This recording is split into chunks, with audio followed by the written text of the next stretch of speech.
bersekolah di kampung di Tadinambul atau di Kota Bulut, terutama di SK Samudara di merupakan cawangan SMK Narinang pada waktu itu. Sikaw putih memang ay purimanan ko di siya ko perjuangan itu memperjuang ko bisi ko ay membantu ko bisi ko di suang perjuangan pati kita sahabat baik nanti ay ulang takurik na siya-siyakan ko kan. Jadi nama saya adalah Dr. Betty Giling alias Joshua. Umur saya sekarang ini sudah mencapai 53 tahun dan saya sudah berkawin mempunyai anak 5 orang. Umur yang tertua 23 tahun dan yang terakhir nomor 5 berumur 12 tahun.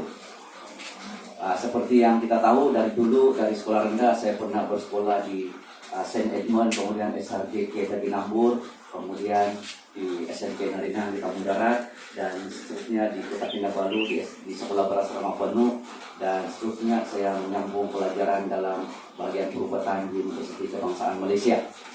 Dan saya mula bekerja berkhidmat kepada Jabatan Kesihatan Negeri Sabah pada 1993.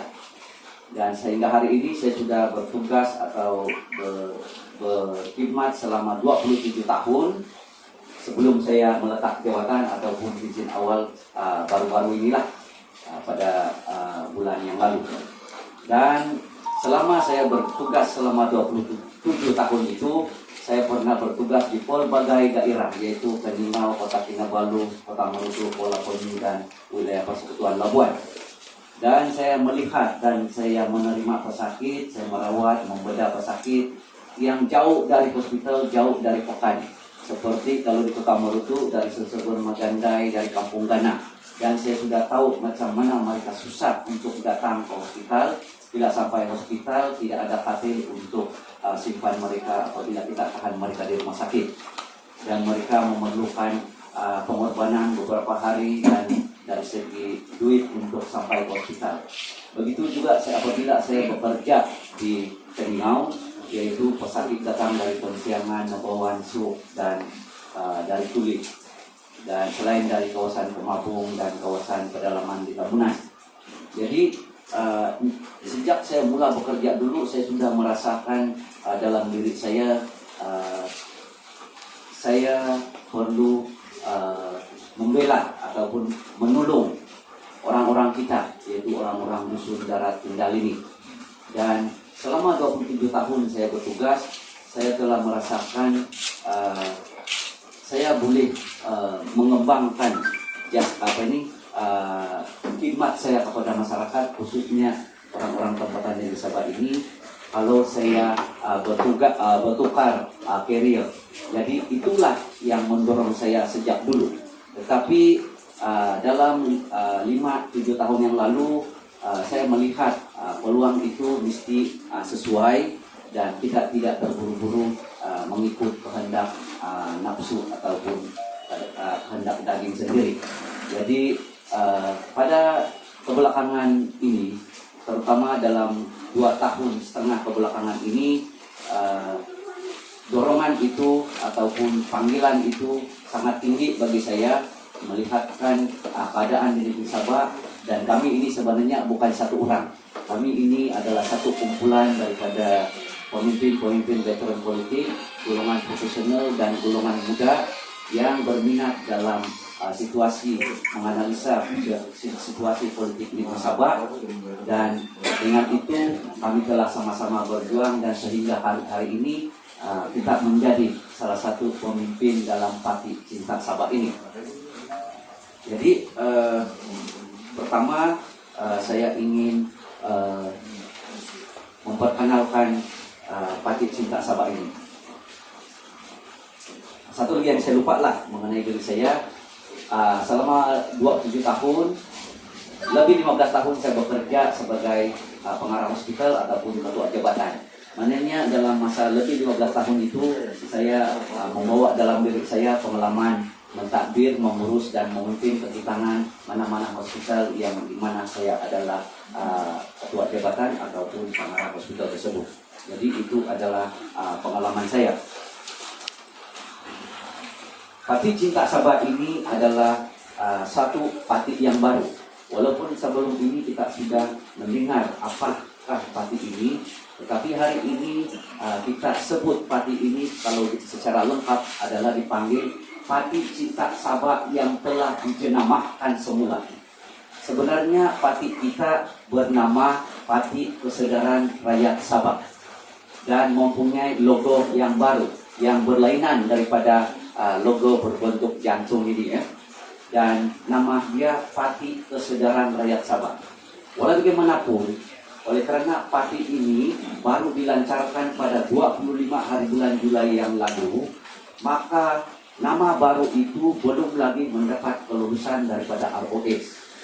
Sebab Parti Kesadaran Rakyat Sabah ini dibentuk menggunakan satu parti tempatan negeri Sabah yang sedia ada, yaitu Parti Cinta Sabah. Jadi oleh karena tiba-tiba Dewan Undangan Negeri Sabah ini telah dibubarkan, maka untuk memastikan Parti Kesadaran Rakyat Sabah ini dapat menyertai pertandingan dalam pilihan raya ini dan tidak menghadapi apa-apa masalah dalam bentuk undang-undang yang ataupun peraturan yang ditetapkan oleh ROS dan SPR, kita telah memutuskan sebagai pemimpin peringkat tertinggi di dalam parti supaya menggunakan nama Parti Cinta Sabah yang lama ini, termasuk logo dia semasa menghadapi pilihan raya ini. Jadi hari ini apa yang kita nampak Parti Cinta Sabah dan logo Parti Cinta Sabah, tetapi dia adalah parti yang baru, parti tempatan negeri Sabah yang terbesar di Sabah ketika ini dan mewakili semua kaum di Sabah ini, mewakili semua kaum Melayu Muslim, tidak kira kaum Brunei, kaum Sadayan, kaum Bisaya, kaum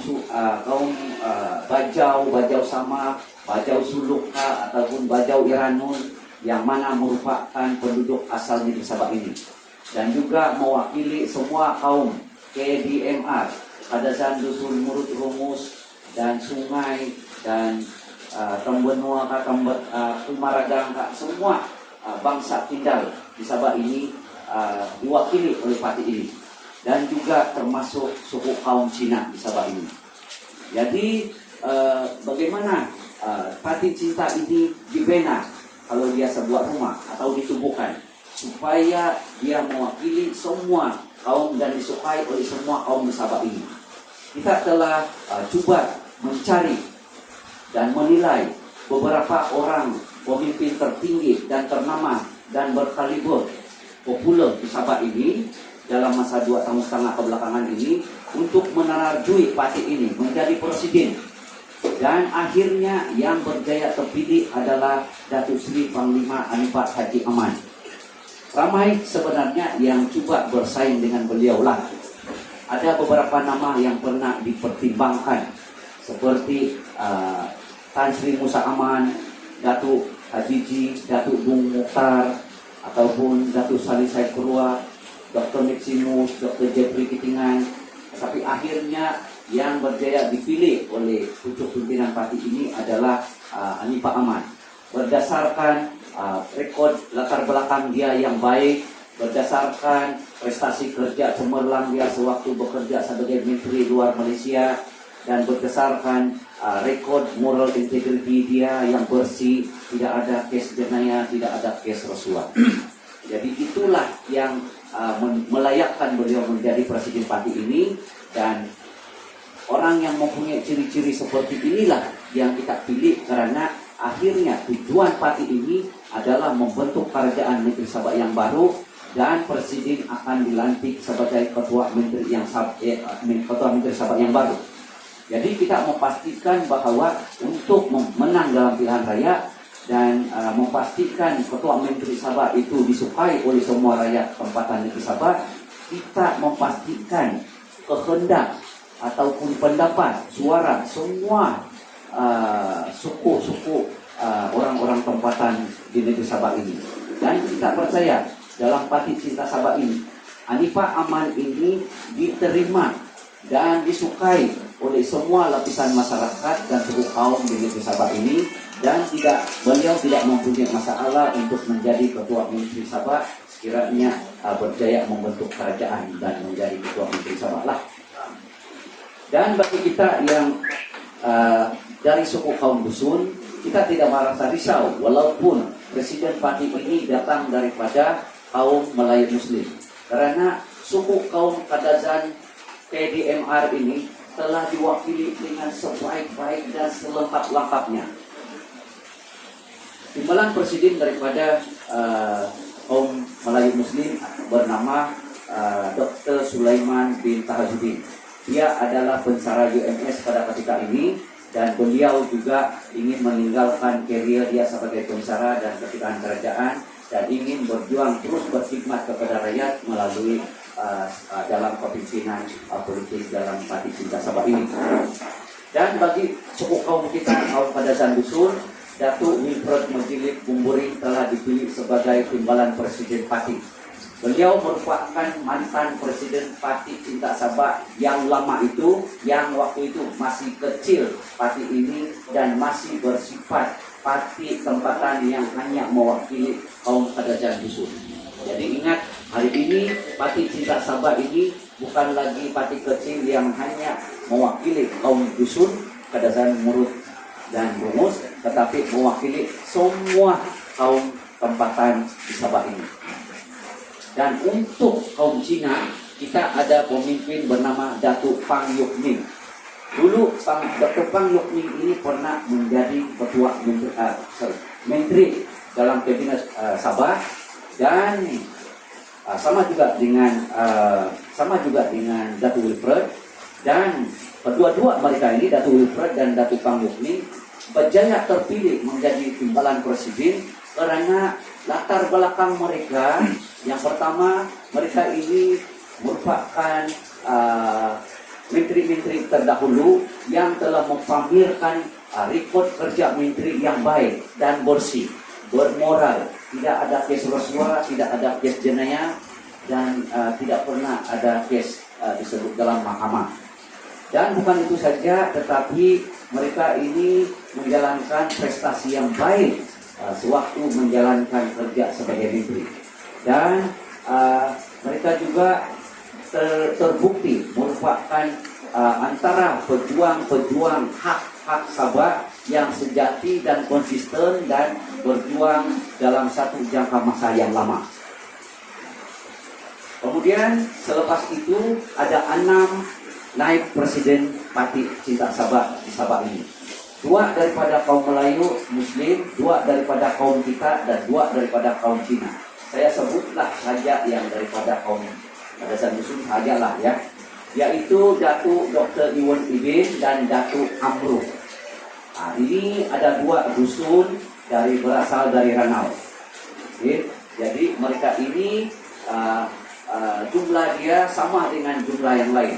Maksudnya 1/3 daripada jumlah naib presiden. Kemudian di bawah naib presiden ada satu barisan pemimpin ahli majlis tertinggi. Ahli majlis tertinggi ini kita bentuk melalui 3 golongan. Yang pertama, golongan yang membentuk ahli majlis tertinggi adalah golongan pemimpin politik yang veteran. Nah, kita panggil itu supaya kita paham apa maksud dia, yaitu pemimpin-pemimpin politik yang sedia ada dan sudah lama berkecimpung dalam politik. Jadi untuk ini saya mau sebut dari kalangan bangsa kita atau suku kaum kita, yaitu yang pertama Datuk Kelakau Untol, Datuk Dr. Markus Mejigo, Datuk James Libunjang. 3 orang inilah, selain daripada Datuk Herman Tiongso dan yang lain-lain, ada lagi dusun Petrus Gunting daripada Kambunan, ada Datuk Webley daripada Datuk Kamurudu. Itulah orang-orang politik yang datang daripada suku kaum kita. Golongan kedua yang menjadi pemimpin tertinggi PCS ini adalah golongan profesional. Golongan profesional maksud dia dipilih daripada kalangan yang merupakan kapitangan kerajaan tetapi berpangkat tinggi, grade tinggi, dan menjawab jabatan seperti pengarah-pengarah atau ketua-ketua jabatan kerajaan. ataupun kalau dia bekerja sendiri dengan serikat lain atau perserikat sendiri, dia adalah bekerja sebagai seorang profesional lah. Jadi mereka yang menunjukkan pengalaman yang banyak, prestasi kerja yang bagus, moral integriti yang baik, baru dan berminat dalam memperjuangkan nasib kehidupan rakyat tempatan negeri Sabah, maka mereka dipilih menjadi ahli majelis tertinggi Parti Cinta Sabah ini. Satu lagi golongan, 1/3 lagi ya, jumlah dia adalah golongan muda. Golongan muda ini maksudnya berumur 30 hingga 40 tahun. Dan golongan muda ini yang baru habis sekolah di university, baru 2, 3, 4, 5 tahun bekerja, tetapi sudah menunjukkan prestasi kerja yang cemerlang. Sama ada bekerja dalam public sector ataupun private sector ataupun syarikat keluarga sendiri. Mereka menunjukkan prestasi tinggi yang tinggi, ada sifat kepemimpinan, pandai mengurus dan mentadbir, dan mempunyai sifat moral integrity yang tinggi. Maka itulah mereka terpilih menyertai pimpinan tertinggi parti ini. Kalau kita buat analisa, bermakna golongan profesional dan golongan muda membentuk sejumlah 2/3 daripada jumlah keseluruhan pemimpin tertinggi Parti Cinta Sabah ini. Dan saya ingin menekankan ini karena tidak ada parti lain di Sabah ini, sama ada parti tempatan negeri Sabah ataupun parti dari Malaya yang mempunyai ciri-ciri organisasi di mana sumber manusia dalam parti itu seperti Parti Cinta Sabah. Karena biasanya daripada parti-parti lain yang monopoli jawatan politik dalam parti mereka adalah daripada pemimpin veteran politik. Tetapi dalam Parti Cinta Sabah, orang baru, orang profesional maksudnya orang baru, orang muda maksudnya orang baru yang menjadi pemimpin antara pemimpin utama dan terbanyak dalam Parti Cinta Sabah ini. Dan yang pemimpin veteran itu dan naib-naib dan timbalan dan presiden adalah leader ataupun yang guiding orang baru yang masuk dalam Parti Cinta Sabah ini. Kenapa kita bentuk pilih pemimpin seperti ini?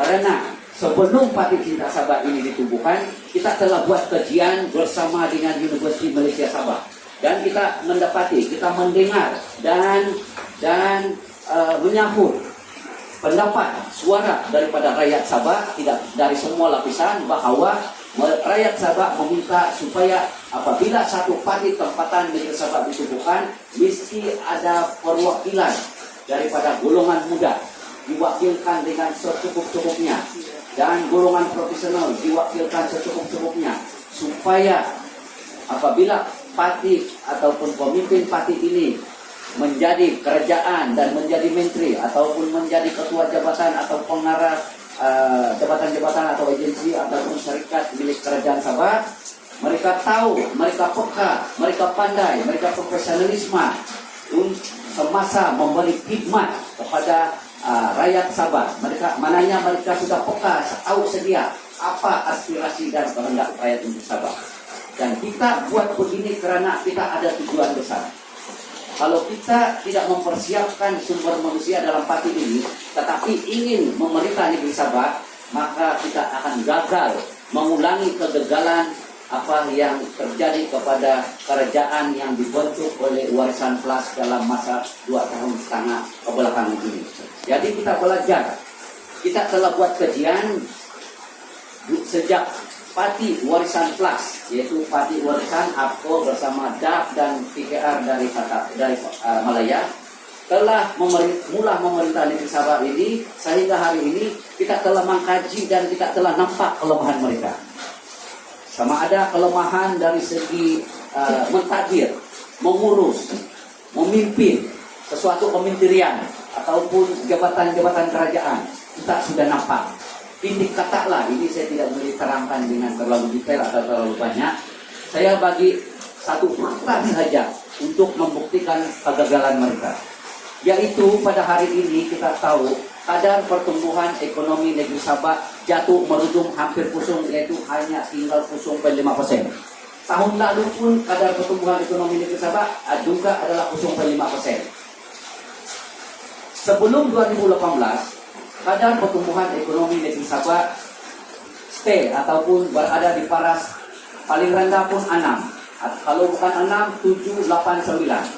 9 atau 8% maksudnya Sabah dalam keadaan yang selesa, mempunyai pendapatan tahunan yang banyak dan selesa, dan kita mempunyai banyak duit dalam simpanan. Tetapi hari ini negeri Sabah tidak mempunyai duit dalam simpanan yang banyak. Memang kita risau, memang kita susah, boleh dianggap tidak ada duit. Dan Parti Warisan Plus coba mempertahankan diri dengan memberi alasan bahwa kita punya duit habis karena kita dilanda oleh COVID-19 dan tidak ada perniagaan yang baik telah dapat dijalankan. Tetapi kalau kita kaji betul-betul, kadar pertumbuhan ekonomi negeri Sabah sudah jatuh sejak 2018 dan 2019. Pada waktu itu 2 tahun pertama mereka memerintah tidak ada COVID-19. Jadi itulah fakta dia. Jadi saya tidak sebut panjang lagi ya. Jadi maknanya ini alasan pertama saya atau hujah kita yang pertama, kenapa kita katakan bukan saya saja tapi seluruh pimpinan PCS seluruh Sabah ini kita katakan kerajaan Warisan Plus ini telah gagal mentadbir dan membangunkan negeri Sabah dalam masa 2,5 tahun mereka memerintah. Kedua, kenapa kita perlu ganti atau hentikan Parti Warisan Plus ini daripada terus memerintah selepas pilihan raya ini. Yang saya mau ajak kita supaya merenung secara serius adalah pada saat ini saya mau ingatkan kita semua, Sabah, maksudnya seluruh kawasan Sabah ini telah kebanjiran, bukan dengan air bah, tetapi dengan kedatangan yang berkusuk-kusuk dan tidak terkawal penduduk daripada luar Sabah, yaitu dari selatan Filipina. Mereka ini datang ke sini biasa kita panggil sebagai pendatang asing tanpa izin. Tetapi hari ini mereka ini apa yang kita rujuk pendatang asing tanpa izin ini adalah mereka yang merupakan pendatang baru, penduduk baru yang kebanyakannya memiliki dokumen perjalanan sementara yang sah, yaitu dalam bentuk kad banci, kad burung-burung ataupun kad atau borang INN 13. Kalau saya katakan pendatang asing tanpa izin, saya merujuk kepada golongan penduduk baru ini di Sabah yang memegang dokumen ini. Dan memang ada lagi yang betul-betul original yang masih berstatus 100% pendatang asing tanpa izin. Mereka ada di laut, di atas air, tinggal di dalam bakau ataupun di dalam estate kelapa sawit. Kita tahu dan kita sadar kehadiran mereka ini. Jadi apa yang berlaku sekarang ini kita kaji daripada permulaan kerajaan Warisan Plus. Seolah-olah kita merasa golongan ini yang diberi layanan yang lebih istimewa daripada kita yang mana berstatus rakyat tempatan di Sabah. Mula-mula mereka diberi bantuan yaitu dengan meluluskan pambut. Pambut itu hanya untuk kegunaan mereka. Ini tidak akan mengena dengan kita yang tinggal di darat ini, yang tinggal jauh dari laut ini. Tapi waktu Barisan Nasional memerintah, pambut ini tidak diluluskan karena dia merupakan satu isu keselamatan, yaitu pambut ini boleh digunakan untuk menyelundup manusia daripada selatan Filipina ataupun negara-negara jiran yang lain masuk ke dalam Sabah. Tetapi apabila dia diluluskan semula, maka bukan saja mereka dapat hidup lebih selesa apabila sudah berada di Sabah, tetapi mereka boleh mengajak dan mengambil saudara mara mereka daripada negara asal mereka dan bawa ke sini dan seterusnya memohon bermacam-macam bentuk dokumen perjalanan sementara yang sah ataupun IC biru dan IC merah, dan akibatnya jumlah mereka di Sabah ini terus-menerus telah meningkat dengan secara mendadak dalam masa 2,5 tahun saja. Kita akui semasa pemerintahan Barisan Nasional lebih 20 tahun perkara ini berlaku, tetapi secara ringkasnya, secara umumnya kita boleh katakan masih lagi terkawal. Tapi dalam 2,5 tahun ini Bukan pula kerajaan warisan plus bermati-matian mengawal, tapi seolah-olah macam menggalakkan. Apabila mereka dibalik pamput, maka berlaku satu kejadian yang luar biasa di seluruh negeri Sabah ini, terutama di pinggir-pinggir bandar Kota Kinabalu, Kuda, Cendakan, dan Tawau, di mana kawasan setinggan yang mana majoriti penduduk adalah daripada suku Sakas mereka. Terjadi kebakaran rumah yang satu kampung perkampungan setinggan, berlaku berulang-ulang. Dan selepas berlaku, kerajaan warisan plus memberi bantuan kebajikan yang luar biasa, memberi sebuah rumah yang baru, memberi satu kawasan perkampungan yang baru yang berdekatan dengan bandar-bandar utama, di mana kemudahan asas itu sudah maju. Dan yang lebih parut dan menakutkan kita adalah mereka pula diberi dokumen, sama ada dokumen perjalanan sementara yang sah ataupun dalam bentuk IC biru dan IC merah yang menyebabkan mereka menjadi warga negara yang sah dan setara macam kita di sini. Jadi itulah yang membimbangkan kita. Dan coba kita bayangkan, kalau kerajaan warisan plus ini memerintah lagi sehingga 5 tahun atau 10 tahun akan datang lagi, ada proses ini, kejadian ini akan terus-menerus akan berlaku.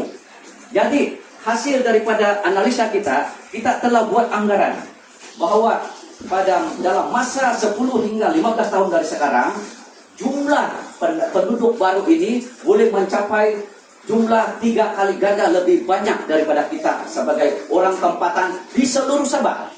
Seluruh Sabah kita kumpul pun kita masih kurang. Mereka 3 kali ganda, 2 atau 3 kali ganda lebih ramai daripada kita. Waktu itu baru kita akan merasa. Sedangkan hari ini pun kita merasa sudah dihimpit, sudah direbut peluang-peluang ekonomi, peluang-peluang pekerjaan kita, peluang-peluang kemudahan asas seperti hospital, seperti sekolah, seperti bantuan kebajikan, bantuan beasiswa kepada anak-anak kita, dan peluang-peluang pekerjaan sama ada di bandar ataupun di kampung. Mereka sudah mula merebut, memberi saingan yang hebat kepada kita sebagai penduduk tempatan di negeri Sabah ini. Jadi bayangkan kalau 10-15 tahun dari sekarang kita gunakan perkataan ini untuk memberi gambaran. Kita yang berstatus rakyat tempatan negeri Sabah ini akan merasa sama ada yang kita yang masih hidup hari ini ataupun anak-anak kita yang belum lahir pada hari ini akan merasa kita ini seperti pelarian di bumi sendiri. Adakah ini kita mau berlaku kepada kita ataupun anak-anak kita yang masih kecil ataupun kepada anak-anak kita, anak-anak kepada cucu kita yang belum lahir pada hari ini? Sudah tentu kita tidak mau ini berlakukan. Sebab apa? Satu kejadian yang tidak mustahil boleh berlaku. Bukan saja tadi saya sebut kita dihimpit, tetapi apabila jumlah mereka jauh lebih ramai, mereka akan bertindak. Dan tindakan mereka akan memohon daripada Persatuan Bangsa-Bangsa Bersatu, memohon referendum diadakan. Referendum maksud dia pengundian diadakan. Mereka meminta supaya mereka diberi pilihan untuk memilih menjadi warga negara apa. Sama ada menjadi warga negara asal mereka yaitu negara Filipina atau menjadi warga negara Malaysia. Kalau mereka sudah begitu besar jumlah dia, mereka adalah majority, kita adalah minority, sudah tentu mereka akan memilih menjadi warga negara Filipina. Jadi dalam referendum ini, Persatuan Bangsa-Bangsa Bersatu ini berkuasa penuh untuk menentukan kehendak mereka, buat keputusan.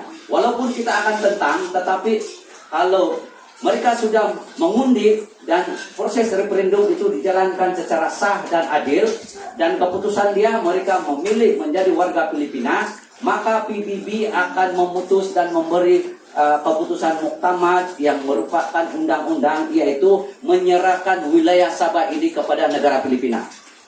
Mereka akan gembira, mereka akan bertepuk tangan lah, mereka akan bersorak-sorai karena mereka berjaya menjadi warga negara Filipina, yaitu negara asal mereka. Tetapi apa terjadi dengan kita? kita yang sebenarnya rakyat tempatan akan terikut sama menjadi warga Filipina.